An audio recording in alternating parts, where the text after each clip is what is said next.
Hello everyone, I'm Dr. Prateek Joshi. Wish you all a happy new year. In this video, I have tried to compile different images in order to represent the amount of work done by us in the year of 2023.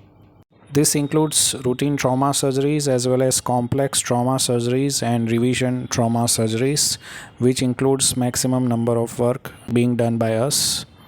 Apart from that, we do knee replacement surgeries. We use subvastus approach in most of the cases. I have seen that with this approach, patients have experienced less pain and they come back to normal activities quite sooner than the traditional way of doing knee replacement surgeries. Apart from the knee replacement surgery, we have also done a half knee replacement surgery, also known as microplasty or unicondylar knee replacement. This procedure is specifically done in younger individual with isolated medial compartment osteoarthritis without significant deformity. We had opportunity to serve a patient with severe fixed valgus deformity of the knee joint. We could do rotating hinge knee replacement surgery in this patient, and the patient again could walk on a straight leg almost after 20 years.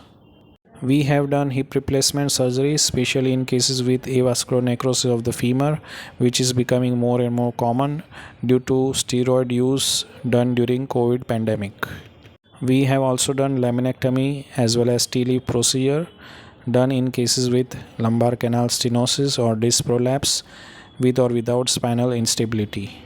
Apart from that, we commonly see multiple ligament injuries involving the knee as well as shoulder joint, and we routinely perform arthroscopic procedure to reconstruct ACL ligament as well as PCL ligament and other ligaments of the knee joint. We have also done number of procedure to repair the meniscal injury associated with the ligament injury.